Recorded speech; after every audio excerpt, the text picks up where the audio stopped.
Vamos empezando. Voy a presentaros al ponente que va a presentar el libro.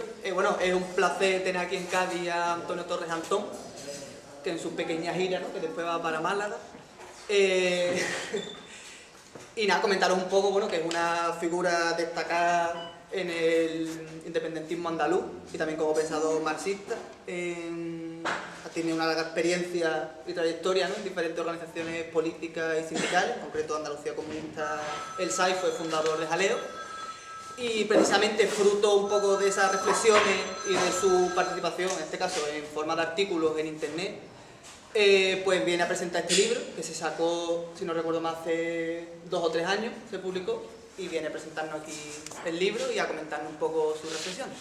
Así que eso es todo. Muchas gracias. Bueno, pues buenas tardes a todos y a todas. Y bueno, por empezar por algún lado, pues como ha dicho antes el compañero, básicamente en este libro se condensa una trayectoria de lucha, ¿no? La mía, ¿no? Yo personalmente, a pesar de los halagos que ha podido aquí lanzar el compañero, considero que mi trayectoria de lucha tampoco no es ni mejor ni peor, ni más determinante ni más importante que otras trayectorias de lucha. Si acaso la importancia que tiene hasta ahora es la de, en mi opinión, es la de haber parido este libro, ¿no? Porque en este libro más o menos se resumen pues debates, se resumen polémicas, se resumen discusiones, se resumen reflexiones que yo he vivido personalmente, que yo he vivido en primera persona, ¿no? Y también reflexiones ajenas, es decir, en esos debates pues yo también he tomado reflexiones y pensamientos ajenos, como hace todo el mundo. Básicamente este libro surge por la necesidad de explicar y sobre todo de dar coherencia política e ideológica a mi militancia. A mí, sobre todo, escribir me ha servido para tomar posición. Muchas veces, pues, antes se lo estaba comentando a compañeros, estás en la vorágine de hacer esto, de hacer lo otro y tal, pero no te sientas a decir, bueno, ¿por dónde hay que ir? Y bueno, pues a mí escribir me ha servido para decir, bueno, pues creo que tengo que ir por aquí, o creo que tengo que ir por allí. Y curiosamente eso también ha servido para que otros también tomaran posesión, tanto a favor como en contra de lo que yo decía, ¿no?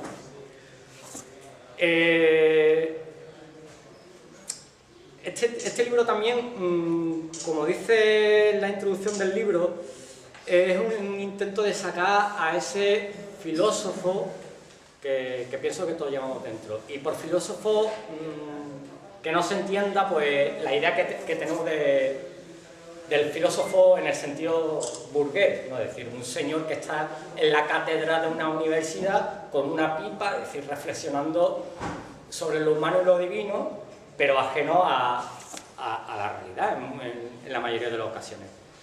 Sino se trata del filósofo, de reivindicar la figura del filósofo militante, del filósofo marxista, del filósofo que intenta interpretar la realidad para cambiarla. Y en este sentido, en la introducción del libro, hay una cita del que para mí es un referente, que es el comunista italiano Antonio Gramsci, que dice lo siguiente, dice: hay que destruir el prejuicio muy difundido de que la filosofía es algo muy difícil por el hecho de ser la actividad intelectual propia de una determinada categoría de científicos especialistas o de filósofos profesionales y sistemáticos.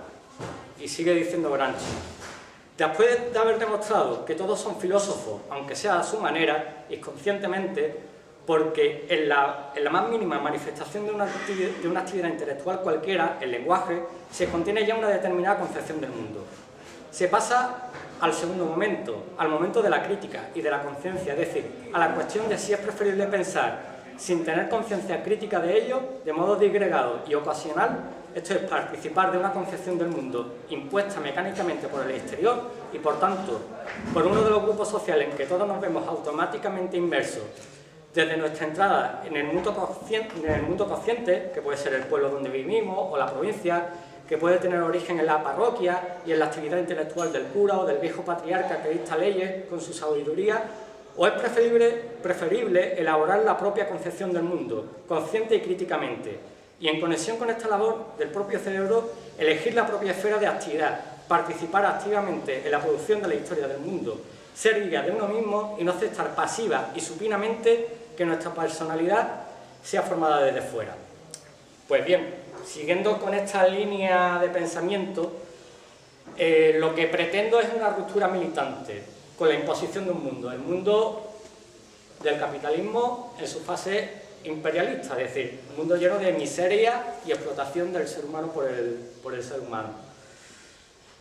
Pero dentro de este mundo de miseria y opresión, existen pueblos que, bueno, que parece que están condenados a no tener una vida propia, ni a tener una existencia propia, y están condenados, pues eso, pues ya sea por estados imperialistas o por sus multinacionales, etcétera, a que esos mismos pueblos no terminen viéndose como ellos mismos son, sino como esos gentes, ya sean estados o multinacionales, quieren que se vean.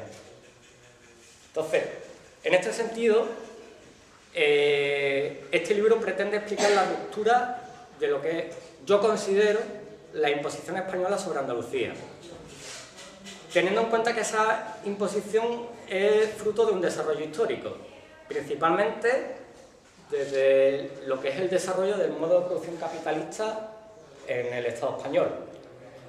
En este sentido, pues yo lo que hago es, digamos, tomar prestado, entre comillas, pues las teorías de un comunista francés, que es historiador, quien haya estudiado historia seguramente lo conocerá, que es Pierre Vilar, que, bueno, que decía que los movimientos nacionales, o los movimientos de reivindicación nacional, pues es la combinación, de por un lado, de hechos de larga duración, es decir, de una cultura, de una lengua y tal, que tiene digamos, un origen más o menos largo en el tiempo, combinado, como estaba diciendo, con determinados intereses que se pueden dar por determinados intereses de determinados grupos sociales que se pueden dar en un determinado momento, ¿no? De ahí también el nombre del libro, de Un país en lucha. ¿Por qué? Porque muchas veces pensamos que en Andalucía pues no ocurre nada. Sí. Digamos que muchas veces ponemos la televisión y nos damos cuenta que la mayoría de las noticias que hay sobre Andalucía pues son cosas bastante intrascendentes, es decir, que si la Pantoja esto, la Pantoja lo otro, que si Julián Muñoz no sé qué, Julián Muñoz no sé cuánto, es decir, farándula en la mayoría de los casos.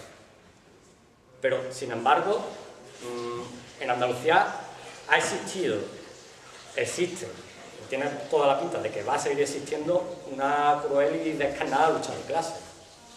Sí. Y por lucha de clases hay que matizar el término, es decir, lucha de clases no podemos reducirla al obrero que se pelea con el patrón por un sueldo mejor o por unas condiciones de trabajo mejores. Es decir, la lucha de clases es algo mucho más amplio. Lucha de clases es eso, justamente, ese conflicto directo entre obrero y patrón, ¿no? Clásico, pero es además el enfrentamiento entre dos concepciones del mundo que están en pugna. Es decir, entre la concepción del mundo de los oprimidos, de los que están explotados, y la concepción y la idea del mundo de los que explotan y de los opresores. Es decir, ese concepto de lucha de clases, que muchas veces no se tiene en cuenta, es realmente el concepto que yo trato de reivindicar en este libro y en el caso concreto también aplicado a la realidad concreta de Andalucía. Siguiendo también con esta misma línea, Andalucía es un país muy rico en ejemplos de lucha de clase. En mi opinión, tan rico y con tantos ejemplos de esa concepción de la lucha de clase, que la misma identidad andaluza no se puede entender sin ese enfrentamiento entre dos mundos. Por poner un ejemplo, yo argumento que no se puede sostener que la identidad andaluza no se puede entender sin tener en cuenta históricamente lo que ha sido el enfrentamiento entre la clase obrera del campo, es decir, los jornaleros y los terratenientes. Eso es un pilar fundamental en la identidad de la Andalucía actual, del pueblo andaluz actual. Lógicamente esto pues, se puede matizar, se puede entrar a discutir y tal, pero como línea general de argumentación, ¿vale? Por tanto, el objetivo fundamental de este libro también es el de rellenar, digamos, un espacio vacío de literatura revolucionaria andaluza, que justamente eso quedó vacío, pues al final de los años 80, cuando el movimiento de reivindicativo andaluz, que nació prácticamente en el año, a mediados de los 70, en el 77, pues tuvo su boom y luego ya con todo lo que es aprobación del Estatuto de Autonomía, la implantación del régimen, porque es un régimen, el régimen del PSOE, o como dice Diego Cañamero, de la PSOE en la Junta de Andalucía, es decir, crean una hegemonía, un pensamiento en Andalucía determinado, ¿no? Y con la imposición de ese pensamiento, un pensamiento neoliberal y un pensamiento de introducción del nacionalismo de Estado español, es decir, todo eso, toda esa introducción de pensamiento desde las instituciones andaluzas, pues ha contribuido a que, digamos, esa creación teórica, política sobre Andalucía, que tenía como objeto el hecho nacional andaluz, pues al final, a mediados de los años 80 y finales de esa década, desde los 80, pues viniera a menos, ¿no? En este sentido, me gustaría leer una cita del prólogo, que yo creo que el prólogo me lo hizo justamente el editor, José Herrera, que ahora está muy lejos, está en Polonia, como tanta gente que se va, ¿no? Y él escribía lo siguiente, que yo creo que es bastante significativo. Decía él: reconozcámoslo, siempre fuimos un pueblo atado de pies y manos a su desarrollo, y esto tiene sus consecuencias lógicas. Aunque miles de libros se hayan quemado en Andalucía desde que encendiera la primera mecha, la fascista de Isabel la Católica en la plaza Birrambla de Granada hasta nuestros días, no obstante, para el poder oficial, en todo caso, se ha delinquido más con la palabra sonora que con la escrita. En una Andalucía donde los derechos y las libertades han brillado por su ausencia históricamente, nosotros nos sentimos menos vulnerables hablando de las ideas en las tabernas, los tajos y los mercados de a pie, más que escribiéndolas sobre un papel. Un ejemplo de ello es la historia de un personaje de la magnitud de Fermín Salvochea, o al menos aquello que conocemos de él por la tradición oral, más que por los testimonios escritos, que son bastante pobres. Esto tiene que corregirse, porque en la era global de las comunicaciones de masa, un pueblo que como el nuestro, que carece de voz propia y que además no se escribe a sí mismo con letra prolija, es finalmente un pueblo que se muere. Yo creo que esto resume bastante bien la intención de este libro, ¿no? Y también se trata un poco por darle a la presentación un contenido más poético, es decir, de lo que cantaba el fallecido cantador Enrique Morente, que tenía una canción que decía que hablaba de abrir nuevos caminos con pisadas verde y blanca, ¿no? Pues un poco humildemente lo que se trata es de eso. Y voy a echar un traguito de agua que voy muy acelerado. Y me estoy quedando ya. Yo un par de café, pues si no, creo que se me puede notar un poco. Pues si no, conducir chungo. Bueno, pues ya entrando en lo que es la estructura del libro, deciros que este libro pues comprende dos partes. Es decir, una primera parte que se llama Andalucía, pasado, presente y futuro, que consta de 10 artículos y que, bueno, un poco como el mismo nombre indica, de lo que se trata de hablar del pasado del pueblo andaluz como pretexto para hablar del presente, ¿vale? Y la segunda parte se llama Andalucía, política y lucha, que comprende 16 artículos y que es justamente hablar de la actualidad andaluza de aquellos momentos. deciros que una cosa muy importante, que estos artículos temporalmente empiezan en el año 2002 y terminan en el 2008. ¿Qué quiere decir esto? Que muchas de las cosas que estamos viviendo ahora, es decir, concretamente el tema de la crisis económica, la llamada crisis económica, que es una crisis del mismo modo de producción capitalista, pues, como comprenderéis, en el 2008, aunque ya estaba instalada la crisis, pues, digamos que no se hacía notar como lo podemos estar notando ahora en el 2013, y eso, pues, lógicamente, se nota bastante, ¿no? Y tal. De hecho, hay un artículo, ya que estoy en Cádiz, del 2007, que va sobre Delphi. Pues toda la movida de Delphi empezó en el 2007, que el artículo se llama "Teníamos razón los que votamos que no", y era en referencia a que ese mismo año se votó la reforma del Estatuto de Autonomía Andaluz. Un poco de lo que se trataba era de vincular que justamente aquellos que votamos no a la propuesta de estatuto que hicieron PSOE, PP e Izquierda Unida, porque entendíamos que realmente no respondía a los intereses del pueblo trabajador andaluz, pues finalmente se veía que era papel mojado, porque estaba ocurriendo algo tan sangrante, y sobre todo para una zona tan machacada como era el tema de Delphi, ¿no? Y la repercusión que eso tenía para la propia Bahía de Cádiz. De hecho, en ese mismo artículo se dan una serie de estadísticas sobre personas desempleadas, sobre estadísticas, creo que también de índice de pobreza y tal, que ya en el 2007 estaban disparadas. Que son cuestiones que no hay que pasarlas desapercibidas, ¿no? Así que realmente sí, en Andalucía efectivamente estamos viviendo también una crisis global, pero realmente hay que tener en cuenta que en su conjunto, en los años, entre comillas, de bonanza, Andalucía no ha bajado del 10% de paro. Y en el País Vasco están en un 15% y están con las manos echadas a la cabeza. Pues bueno, pues en el 2006 Andalucía tenía un 12% de paro, ¿eh? Sí, 3% menos. Sí, son cosas muy tremendas, es decir, que estamos hablando de una coyuntura mala o realmente de que existe una estructura, es decir, una cuestión estructural de formación política, de formación social, de formación nacional de un sitio que está determinado, voy a decir palabras muy duras, por el subdesarrollo y la dependencia.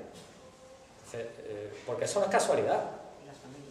Claro, es decir, no es casualidad, es decir, ni es fruto de que los andaluces sean así o asados, que es otro de los argumentos, el más reaccionario de los argumentos, pero uno bastante difundido, incluso hasta en sectores llamados progresistas, ¿no? Un poco también he hecho esta reflexión por situarlo también el tema en la situación actual, ¿no? A ver, como estáis viendo, estoy utilizando mucho la palabra política. En este libro lo que se reivindica es una determinada concepción de la política. Por política tampoco podemos entender ideología, es decir, los medios de comunicación, los grandes medios que están en manos de quienes están, pues el lenguaje lo manipulan, lo malean como quieren, lógicamente, según les interesa a los que responden. Entonces, por ejemplo, se habla mucho en esos medios de comunicación de la ideología política. No, política e ideología son diferentes. La ideología es la visión del mundo, es decir, una concepción global del mundo. La política son la puesta en práctica que tú haces en la realidad a partir de una determinada concepción del mundo, que puede ser más o menos coincidente, que puede coincidir más, que puede ser más o menos coherente con una visión del mundo. Pero al fin y al cabo es eso. Entonces, política, desde este punto de vista, es lucha. Es decir, lucha diaria, es lucha, pues, partiendo de esas cuestiones concretas para un proyecto social, cultural, determinado. Es decir, Y en ese sentido es como realmente debamos de entender la política pues, desde un punto de vista mínimamente, al menos progresista. Por ir concluyendo ya y no dar mucho la chapa y bueno, que también vosotros y vosotras tengáis la oportunidad de intervenir, de dar vuestra opinión, pues las repercusiones que han tenido artículos de este libro, ¿no? Pues, por ejemplo, una que como diría el monarca español, que me llena de orgullo y satisfacción, es la de que un compa de allí de Málaga, pues me llamaron en una ocasión por teléfono, era, oye Antón, mira, yo puedo utilizar artículos de tu libro. Bueno, este amigo es profesor en un instituto de allí de Málaga. Y me llamó y dice, oye, yo puedo utilizar tu libro para preparar mis clases. Vamos. Todo el permiso del mundo, ¿no? Es decir, son cosas que a uno también le dice, bueno, por lo menos yo no sé si estaré acertado o no en lo que estoy escribiendo, pero al menos, por lo menos alguna repercusión tiene, ¿no? Si no, como decía Jesús Gil, que por lo menos hablen mal de ti, digamos, que por lo menos que se hable, ¿no? Luego también, por ejemplo, los compas de jaleo, me consta que en su momento un artículo de este libro, pues lo cogieron y lo adaptaron a su formación como organización juvenil, ¿no? Pues son cosas también que dicen, bueno, vale la pena, ¿no? Y en cuanto a repercusiones que a lo mejor no me llenan tanto de orgullo y satisfacción, que también las ha habido, está, bueno, pues una gente que sin citar a mí directamente, pues pusieron a parir algunos artículos que hay aquí, ¿no?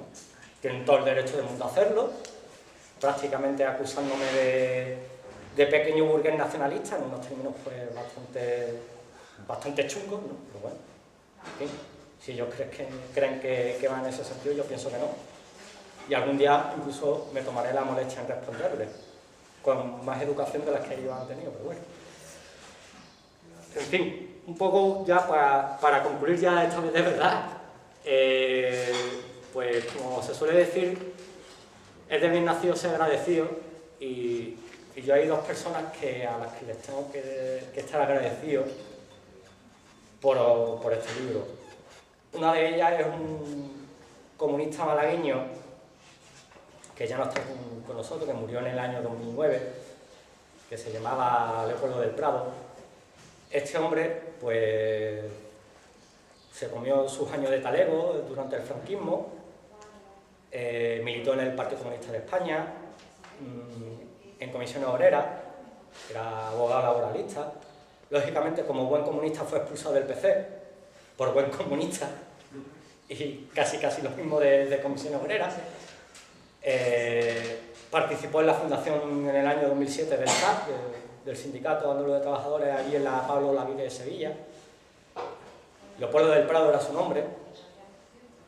Y bueno, acabó siendo dirigente del Partido Comunista de los Pueblos de España, del PCPE, y del Partido Comunista del Pueblo Andaluz, en el caso de Andalucía, ¿no? Digamos que yo, sin todos los debates que yo he tenido con este hombre, que era un libro abierto, que era, digamos, historia viva de Andalucía, historia viva del Estado español, incluso historia viva internacional de un momento dado que iba desde los años 60 hasta prácticamente su muerte, pues yo creo que muchos artículos que hay aquí escritos no habrían visto la luz, ¿no? Es decir, sin la aportación del camarada Leopoldo del Prado. Y la otra persona a la que le tengo que estar agradecido, lógicamente, es a la persona que me ha sacado el libro, a José Herrera, que como he dicho antes, que es la persona que me escribe el prólogo, pues está ahora en Polonia, pues, buscándose la vida, como tanta otra gente que ha tenido que salir de aquí. Y bueno, por mi parte... Yo te iba a preguntar, sí. A mí la verdad que lo del tema de las críticas, bueno, allá cada cual, ¿no? Lo que sí te quería comentar, porque tú que te defines ideológicamente como comunista Sí. y como nacionalista andaluz, Sí. pues me interesa mucho que a ver Sí. cómo apoyas una cosa con la otra, Sí, ¿vale? sí. Vamos a ver. Yo no quiero entrar tampoco en el tema de... A ver, es que cuando se utilizan determinadas palabras, muchas veces hay que aclararlas. ¿Qué quieres tú decir con eso? Hay gente, por ejemplo, que es comunista, defiende el derecho de autodeterminación de Andalucía, incluso la independencia de Andalucía, pero no se define nacionalista. Cuidado. Quiero decir, hay que saber muchas veces qué se quiere decir con las cosas. Yo, por ejemplo, prefiero, más que nacionalista, yo prefiero definirme como soberanista. Yo estoy a favor de la soberanía nacional. Ahora, el tema de la palabra nacionalista. Si por nacionalista estamos definiendo a alguien que pone la nación por encima de las clases sociales, yo no soy nacionalista. Si por nacionalista estamos definiendo a alguien que entiende que primero vamos a ver qué pasa con la soberanía nacional y luego el proyecto social, ya veremos qué pasa, yo no soy nacionalista. Por eso, sí. Y está también el tema clásico de que realmente quien ha tenido esas definiciones es gente, pues, la burguesía, que ha hecho de la conciencia nacional muchas veces, de la reivindicación nacional, una manipulación para sus propios intereses de clase. Pero es que también ocurre lo contrario, que la clase obrera también ha utilizado la reivindicación nacional para sus intereses de clase. Centrándonos en el hecho andaluz, yo creo que es muy claro que realmente quienes han reivindicado Andalucía ha sido la clase obrera y los sectores populares, es decir, trabajadores, pues, el pequeño propietario de tierra, el pequeño taller, es decir, todo ese sector que podemos llamarlo pueblo trabajador andaluz, o sectores populares, o las clases populares, como buenamente lo queramos definir. Blas Infante era un intelectual, pero un intelectual que estaba viendo cómo unos caciques estaban sometiendo, hambreando a todo un pueblo. ¿Sí? Por dignidad reaccionó a esa persona. ¿Quién se beneficia? Es decir, en todas las reivindicaciones nacionales siempre hay que preguntarse qué clases salen beneficiadas de esa reivindicación nacional. O sea, a partir de ahí pues podemos ver qué queremos decir con cada palabra, porque muchas veces el lenguaje, como he dicho antes, pues se prostituye mucho. Y con una palabra pues decimos una cosa cuando queremos decir otra. Yo creo que podemos entrar incluso, ya que el tema esté apasionante, un poquito más a la provocación, ¿no? Y yo recuerdo unos textos de un marxista madrileño que decía que el único nacionalismo posible es el nacionalismo defensivo, si eres comunista, frente a la opresión. Frente a la opresión. ¿Qué comunista madrileño? Carlos Frabetti. Sí, vale. Personaje potente, sí. Y define en un artículo interesante el concepto nacional, patria o muerte. Sí. Charles soy patriota, pero frente a la opresión del Estado español, del Estado francés, y se defiende la patria como patriota, pero con un concepto de clase sin ninguna duda, si no estamos cayendo en el concepto pues, de Convergencia y Unión, o el PNV y el RH y todas las pares.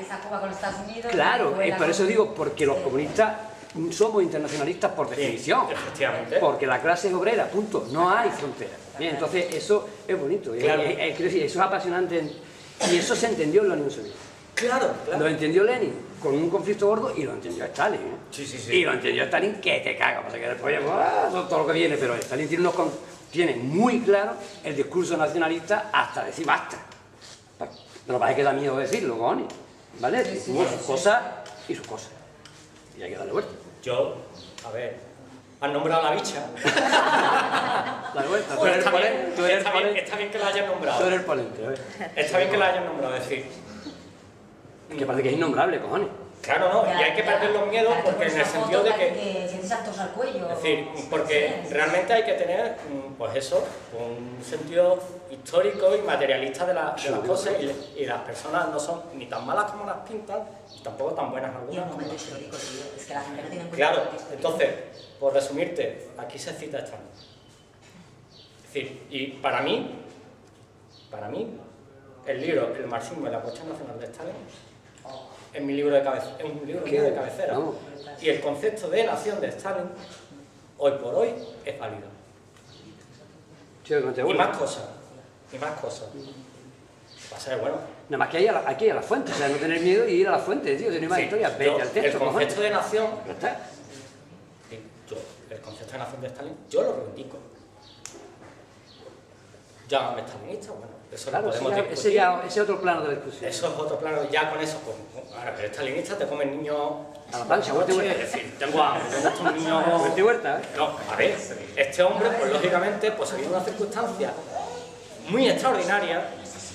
Yo no he dicho para hacer un panegírico ahora de Stalin, ¿eh? No, no, Finalmente estamos hablando de un quiero proyecto decir, nacional y es el sí, proceso. el mismo Lenin fue el que le encargó a él el comisariado de las nacionalidades de la URSS y el que dijo, hay un maravilloso georgiano, que era georgiano, no era ruso, bueno, era de Osetia del Sur, creo que es. Bueno, lo que pasa es que los de Osetia del Sur están muy asimilados a los georgianos.